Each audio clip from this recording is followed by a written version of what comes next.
The spectrum footprint of a satellite shows how its transponders are lined up in the spectrum analyzer display in a graphic representation that resembles a city skyline.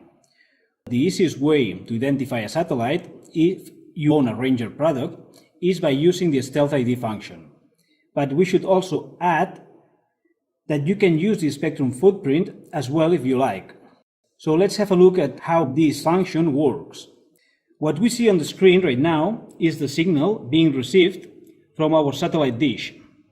We know we have the dish pointing somewhere around 5 degrees east, and we would like to align the dish to Astra 19 degrees east, just by using the satellite spectrum footprint for this satellite, which we have saved previously.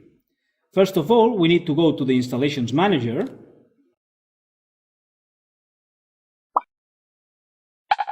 select the installation where we have saved this footprint, select Data Captures,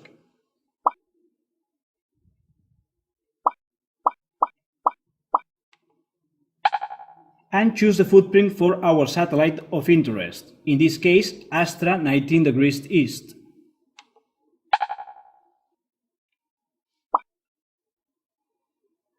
As we can see, the corresponding spectrum footprint is now showing on the screen, and we will use it as a reference to find Astra 19 degrees east satellite. Now we activate DISEC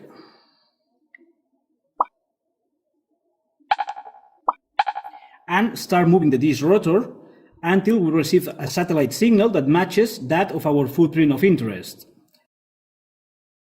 When this happens, we know that we will be receiving the signal from Astra 19 degrees east. The best way to create your own footprints is the following. First, we need to go to the Preferences menu,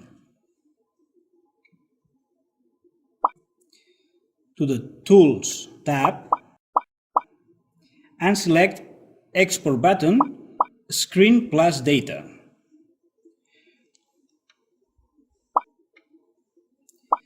Now we go back to the spectrum analyzer mode, move the dish until we receive the signal from the satellite we want to take the footprint from, and we press the screenshot button.